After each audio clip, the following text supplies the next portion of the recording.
Hi everyone, my name is Stacy and I'm here today to show you how to make a lanyard for your mask. So maybe if you're like me, when you get the chance to take your mask off for a bit, you might have trouble remembering where you put it. Or maybe when you're in the car, it's really easy to have it where you think it's safe, but it ends up on the floor or somewhere else, and you're constantly looking for your mask. So today we're gonna find out how you can make a lanyard to alleviate that problem once and for all. So if you are a Massed In Public Library patron, right now we still have some of these little kits that go along with today's program. If you are not a Massed In Public Library patron and you happen to be tuning in and you would like to make a lanyard, you still can. So I'm just going to go through what comes in the little kit. So we have a wire. The length of the wire is, well, this is way too long. I gave a little extra in case anybody had some sort of problem.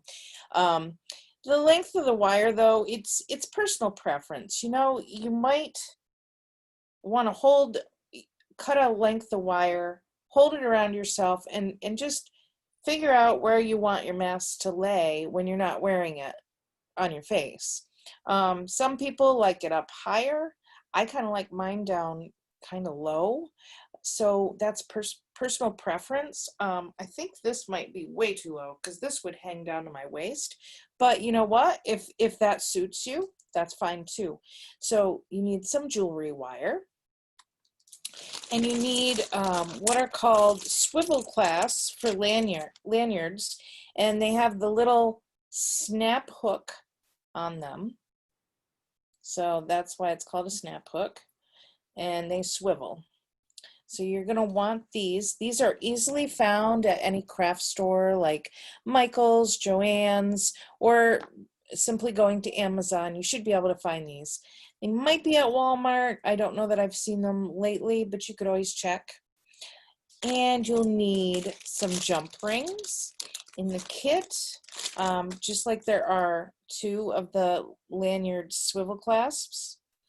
We have two little jump rings. Actually, they're not so little. As jump rings go, these are probably the 4 to 5 millimeter size. You don't want a teeny tiny ones because you won't be able to attach. So this is going to have to hook onto here. So those are the different hardware supplies that you're going to need. And then the next thing you need are beads. You're going to want enough beads to load up your wire. Now, I have some really funky beads. These are little wooden spools that actually can be like beads too. And then we have some little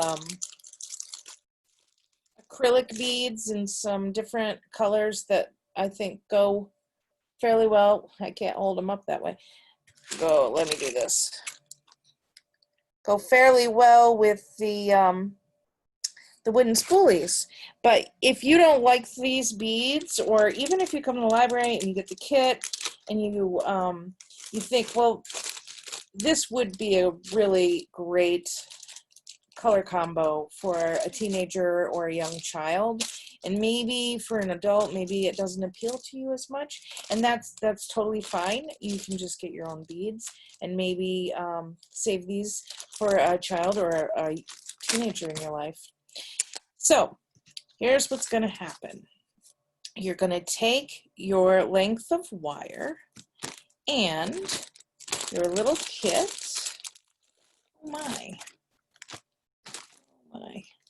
I almost forgot to say, in the kit, there's one other thing. I hope when I dumped it, I didn't lose one. In the kit, you're going to have what's called a crimper bead. They are, I'll do the thing with my camera again.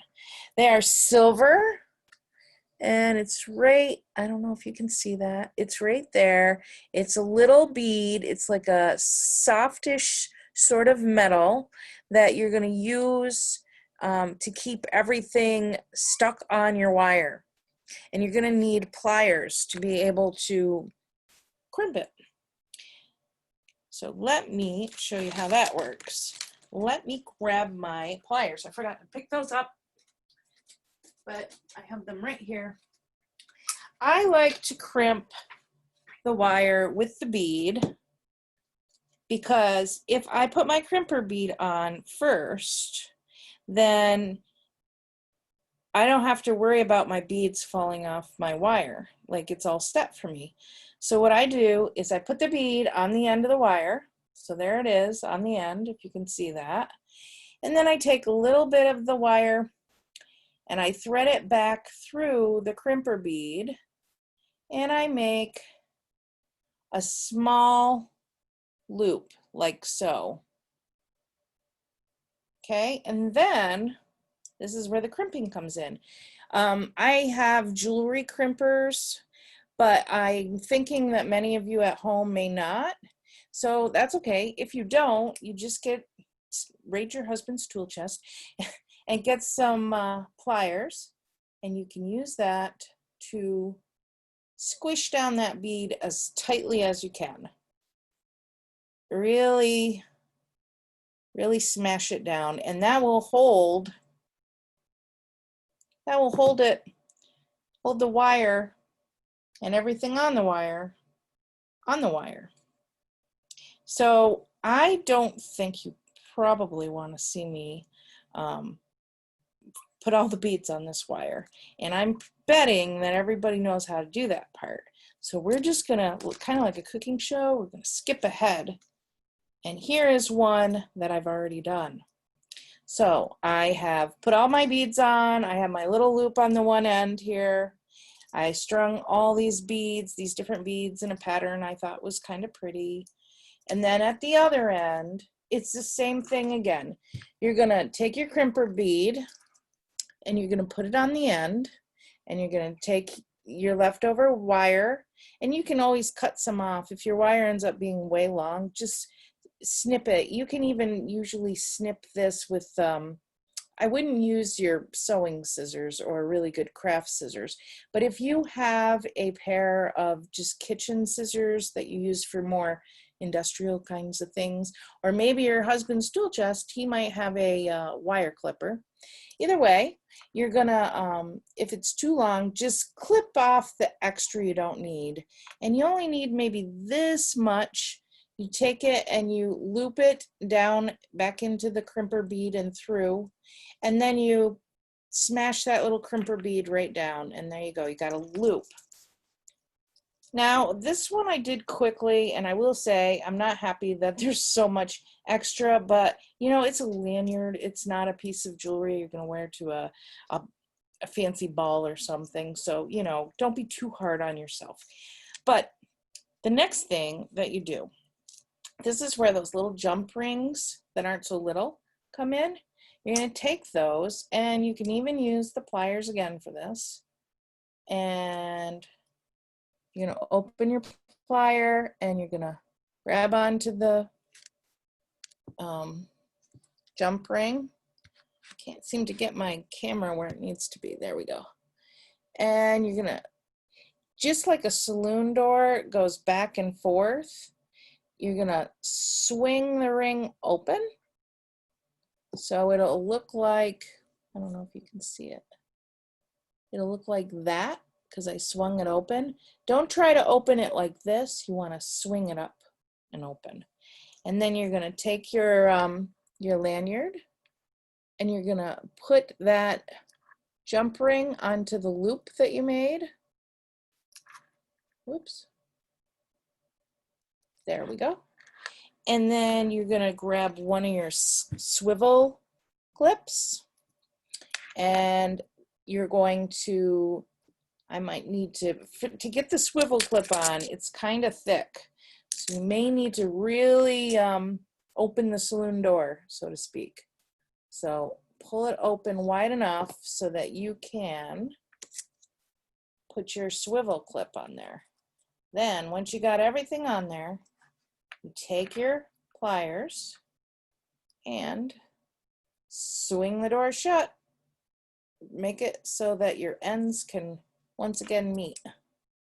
And as close as you can get them to meet is best. So nothing can sneak right off of there. You want it nice and secure.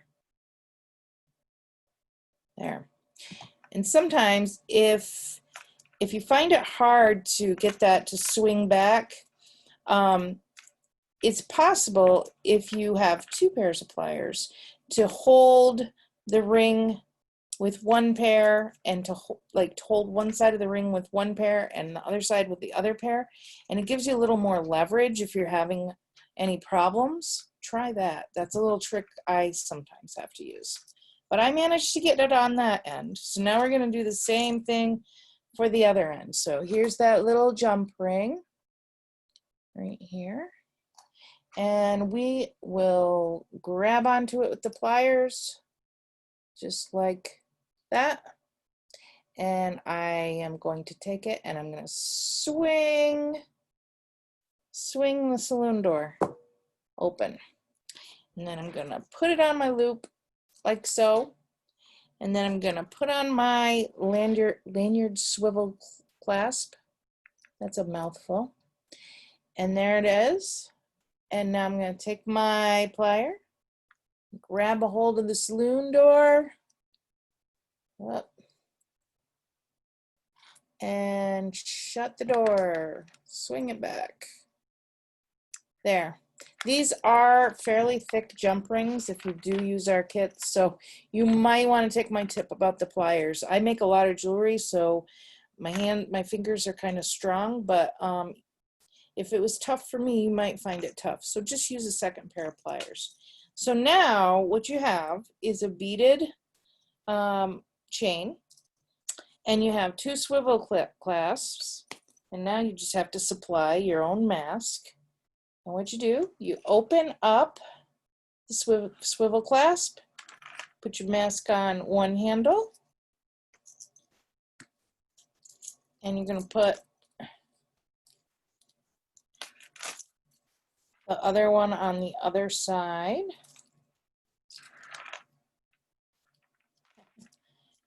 Does not want to open for me. I think it's because it's new. Sometimes they're tight, but I got it. Okay, so there we go. You put it over your head, so when you're not wearing your mask, it just stays put, just like people sometimes do with their glasses if they only need reading glasses. Then when you're getting out of your car, you're going to go into a little store. There you go. You'll put it right on, just like so. And that's all there is to it. Pretty easy, and I highly recommend these. Like I say, for anyone who sometimes has a little bit of an issue keeping track of the mask, and definitely for people going back to school, you definitely, if you get breaks from wearing the mask, you're not going to want to lose track of your mask at school. So definitely a good idea for teens and kids and teachers. So I hope you like this idea. I hope you try it out. And if you don't like beads, Miss Julia has a ribbon lanyard that is also very nice. So check that one out too. Bye. Stay safe, everyone.